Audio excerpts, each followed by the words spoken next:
আসসালামু আলাইকুম, সবাইকে স্বাগতম। বিশেষ কর্মকর্তাদের বিভাগীয় পরীক্ষার জন্য, বিশেষ করে ডিপার্টমেন্টাল এক্সামের জন্য আজকের আলোচনায় সরকারি কর্মচারী বিশেষ বিধান অধ্যাদেশ 1979 এখান থেকে বেশ কয়েকটা প্রশ্ন আসার মতো আছে। তো কোন কোন প্রশ্নগুলি এই অধ্যাদেশ অনুযায়ী পরীক্ষায় বিগত বছর এসেছে তার আলোকে আমি সংক্ষেপে আলোচনা করার চেষ্টা করব। প্রথমে আসি অপরাধসমূহ, ধারা 3 নং ধারায় বিভিন্ন অপরাধসমূহের কথা বলা হয়েছে এবং এই প্রশ্নটি এইভাবে আসতে পারে যে সরকারি কর্মচারী বিশেষ অধ্যাদেশ 1979 অনুযায়ী অপরাধসমূহ উল্লেখ করো। তখন এই ধারাসহ অপরাধ কী কী উল্লেখ করতে হবে।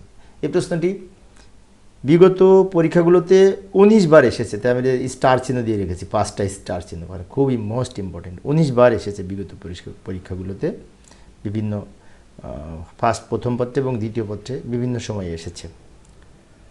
তো অপরাধসমূহ, এইখানে অপরাধসমূহ কি কি অপরাধসমূহ এই বিধি আলোকে বলা আছে বা এই অধ্যাদেশের আলোকে বলা আছে। যেমন কাজের দ্বারা অনিয়া সৃষ্টি, শৃঙ্খলা বিঘ্নিত বা কর্তব্য পালনে বাধা প্রদান, এগুলো কিন্তু অপরাধ।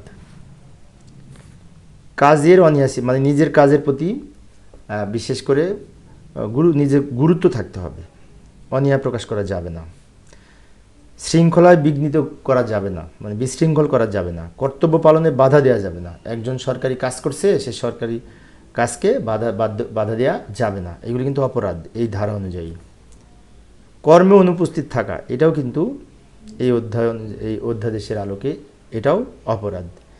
বা কর্ম থেকে বিরত থাকা, কর্তব্য পালনে ব্যর্থ হওয়া, এগুলো কিন্তু অপরাধ। অর্থাৎ কর্মে অনুপস্থিত থাকা, বিরত থাকা এবং কর্তব্য পালনে ব্যর্থ হওয়া, এই সবগুলো কিন্তু অপরাধের মধ্যে পড়ে। অন্য কোনো কর্মচারীকে কাজে অনুপস্থিত থাকতে বা বিরত থাকতে বা কর্তব্য পালন না করতে প্ররোচিত করা, এই যেটাও কিন্তু অপরাধ।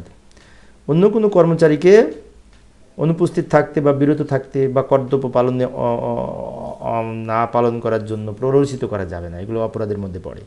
এবং কোনো কর্মচারীকে কর্মে উপস্থিত হতে বা কর্তব্য পালনে বাধা দেওয়া যাবে না, এই যে এগুলো কিন্তু অপরাধ এই অধ্যাদেশ 1979 অনুযায়ী। এই প্রশ্নটি 19 বার এসেছিল। এবার আসি এই অপরাধসমূহ করলে দ্বন্দ্বসমূহ, এটাও কিন্তু 16 বার এসেছে এই প্রশ্নটি বিগত বছরে। দ্বন্দ্বসমূহ কী কী? তো দ্বন্দ্বসমূহের মধ্যে রয়েছে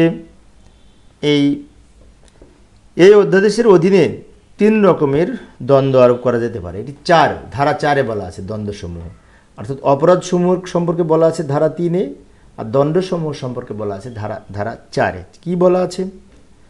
এই অধ্যায়ের অধীনে 3 রকমের দ্বন্দ্ব আরোপের কথা বলা হয়েছে, যেমন চাকরি থেকে বরখাস্ত, চাকরি থেকে অব্যাহতি এবং পদ অবনীতকরণ বা বেতন হ্রাস। অর্থাৎ 3 ধরনের দ্বন্দ্বের কথা বলা হয়েছে। একটি চাকরি হতে বরখাস্ত, চাকরি হতে অব্যাহতি বা পদ অবনমিতকরণ বা বেতন হ্রাসকরণ, এই অপরাধের এইরকম দ্বন্দ্বসমূহের কথা বলা হয়েছে ধারা 4-এ। আচ্ছা, এবার আসি এই শাস্তি প্রদানের পদ্ধতি। তদন্ত নোটিশ জারি বা শাস্তি প্রদানের পদ্ধতি ধারা 5-এ বলা আছে। ধারা 5-এ শাস্তি প্রদানের পদ্ধতি কিভাবে হবে সে সম্পর্কে বলা আছে। এখানে প্রথমে অভিযোগ গঠন করতে হবে, কারণ দর্শানো নোটিশ 2-3 দিনের মধ্যে দেওয়ার জন্য বলা হতে পারে। কোনো দ্বন্দ্ব প্রদান করা হবে না মর্মে, কেন দ্বন্দ্ব প্রদান করা হবে না মর্মে এই বিশেষ করে 3 দিনের মধ্যে জবাব দেওয়ার জন্য বলতে হবে, কারণ দর্শানোর মাধ্যমে নোটিশে উল্লিখিত দ্বন্দ্ব প্রদান করতে হবে। এবং নোটিশ বিলি বা বাসস্থানের সহজে দৃষ্টিগোচর স্থানে লটকানো বা 2টি দৈনিক পত্রিকায় প্রকাশ করতে হবে। ভালো করে লক্ষ্য করি, এই পদ্ধতিগুলো অবলম্বন করতে হবে। এরপরে আসি আপিল, অর্থাৎ আপিল বলা আছে ধারা 6-এর 1-এ এবং রিভিউয়ের কথা বলা আছে 6-এর 2-এ। ঠিক আছে, অর্থাৎ ভিকটিম আপিল করতে পারবে এবং সেই আপিলের পরবর্তীতে রিভিউও হবে, সেটি হচ্ছে 6(1) এবং 6(2)। আপিল সম্পর্কে এখানে বলা আছে, যে সরকারি কর্মচারীর উপর দণ্ড আরোপ করা হবে তিনি দণ্ড আরোপের 7 দিনের মধ্যে নিয়োগকারীর পরবর্তী ঊর্ধ্বতন কর্তৃপক্ষের নিকট আপিল করতে পারবেন এবং আপিল কর্তৃপক্ষ আপিলের উপর যেরূপ যুক্তিযুক্ত মনে করেন সেরূপ আদেশ প্রদান করবেন।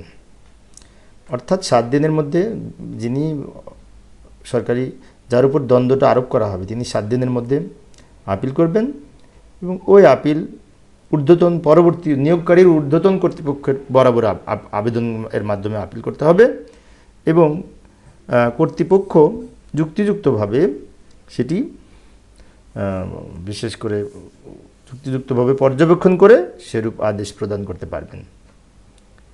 এই রিভিউটা অবশ্য 6(2) ধারায় বলা আছে, নিয়োগকারী কর্তৃপক্ষ রাষ্ট্রপতি হলে আদেশ প্রাপ্তির 30 কার্য দিবসের মধ্যে রাষ্ট্রপতির নিকট আবেদন করবে এবং আপিলের উপরে যেরূপ যুক্তিযুক্ত মনে হয় সেরূপ আদেশ প্রদান করবে। অর্থাৎ নিয়োগকারী কর্তৃপক্ষ যদি রাষ্ট্রপতি হয় তাহলে 30 কার্য দিবসের মধ্যে আদেশ প্রাপ্তির আপিলের আদেশ প্রাপ্তির 30 কার্য দিবসের মধ্যে রাষ্ট্রপতির নিকট আবেদন করতে পারবে এবং আপিলের উপর যথাযথভাবে এই যেরূপ সিদ্ধান্ত আসে সেই সিদ্ধান্ত অনুযায়ী আদেশ প্রদান করবেন। এই প্রশ্নটি রিভিউ এবং আপিল এটি 7 বার এসেছিল পরীক্ষায়। তো এখানে প্রথম দুইটা বেশি গুরুত্বপূর্ণ, ওই যে ধারা 3 এবং ধারা 4-এ যে দুইটা বিষয় আছে, একটা হচ্ছে অপরাধসমূহ আর একটা হচ্ছে দ্বন্দ্বসমূহ, এই দুটো বেশি আসে পরীক্ষায়, নিচেরগুলি একটু কম আসে। তো প্রিয় সুধীবৃন্দ, আমি একটি করে বিষয় বিশেষ করে আলোচনা করার চেষ্টা করি, এতে অনেকের উপকার হয়, বিশেষ করে অনেকের এইগুলি শুনলে মুখস্থ হয়ে যায় দ্রুত, সেই জন্যই মূলত আমার আলোচনা।